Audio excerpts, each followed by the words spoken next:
বাবা, তোমরা যে তোমাদের কথা আমার মুখে দাও, তাহলে কি করে?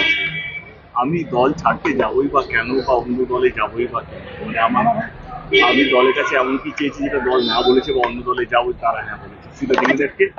আপনার এক সতীর্থ বলছেন আপনি বিজেপির কোনো একজনের সঙ্গে কথা বলেছেন। ও হয়তো আমার চেয়ে বেশি জানে আমার ব্যাপারে, তো নয় ওই ওকে জিজ্ঞেস করো, কিন্তু আমার সঙ্গে সেরকম কারোর সঙ্গে। আপনি কি রিজাইন করেছেন? কেন রিজাইন করবো?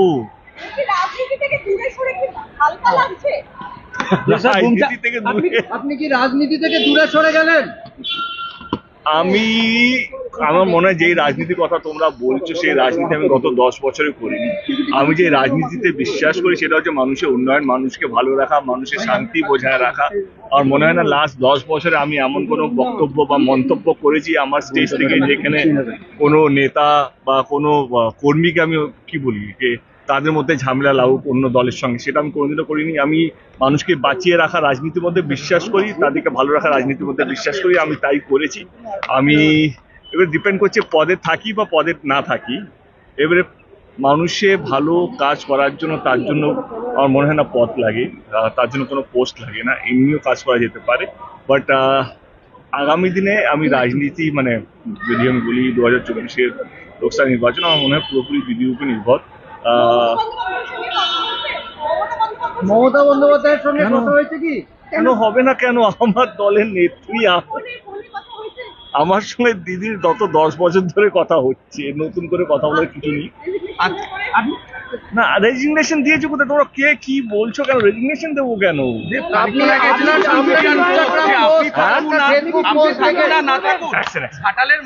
আমি বলছি পুরোটা আমি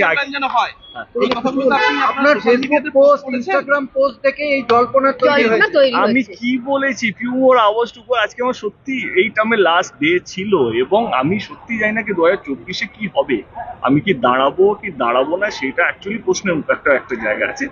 ডেফিনেটলি আমার মাথায় কিছু চলছে, আমি মিথ্যে কথা বলবো না, অস্বীকারও করবো না, কোনো জল্পনাও দেবো না কি আমার মাথা চলছে কি এবারে আমি হয়তো নাও দাঁড়াতে পারি। কিন্তু দেখো, আমার কাছে না সম্পর্ক খুব বেশি ইম্পর্টেন্ট। আমার মনে হয় আজকে মিডিয়ার মাধ্যমে এইটুকু বলতে চাই, আমার কাছে রিলেশনশিপটা খুব বেশি ইম্পর্টেন্ট। আমি আজ পর্যন্ত কাউকে উচ্চ কথা বলিনি, কারণ আমার সঙ্গে সবারই সম্পর্ক ভালো।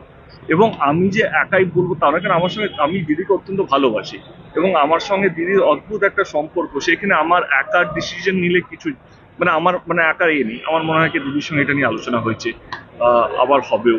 এবারে এটা পুরোপুরি আমার তরফ থেকে তো আমি সিদ্ধান্ত নিচ্ছি, পুরোপুরি দিদির উপর ডিপেন্ড করছে কি দিদি কি চাইছে, এবং দিদিকে আমি সত্যি ভালোবাসি, দিদিকে আমি শ্রদ্ধা করি, এবং আমার কোথাও যেন মনে হয় কি যবে থেকে আমি দিদিকে চিনেছি, বাংলার জন্য উনি অনেক কাজ করেছেন, এবং ডেফিনেটলি আমি আমার মনের কথা দিদিকে বলেছি। এখানে মনের কথা বলা, যদি অন্য দলকে জয়েন করা হয় সেটা তাদের মনের কথা। আমার মনে হয় কি আমি যেরকম ছেলে, আমি একটু পরিষ্কার থাকতে ভালোবাসি, একটু পরিষ্কার কথা বলতে ভালোবাসি, লুকিয়ে কথা বলতে ভালোবাসি না, আর আমি ব্ল্যাকমেল করতেও ভালোবাসি না। এই নেই আমি এটা বলছি আমি দলকে ব্ল্যাকমেল করছি বা কাউকে অসম্মান করছি, তা নয়। আমার মনে কিছু কথা আমি সেটা বলবো। আপনার রাজনীতি থেকে সন্ন্যাস পুরোটাই জল্পনা। আমি তো বলে দিলাম কি বলছি। হ্যাঁ বলো। আপনি লোকসভায় লড়বেন তো আবার ঘাটাল থেকে? জানতে পারবেন একদিনে, সব নিউজ নিলে পরে কি করবেন? দাঁড়ান, আমার মনে হয় আমি সমস্ত প্রশ্নের উত্তর দিয়েছি। Thank you so much. Sorry আপনি কোনো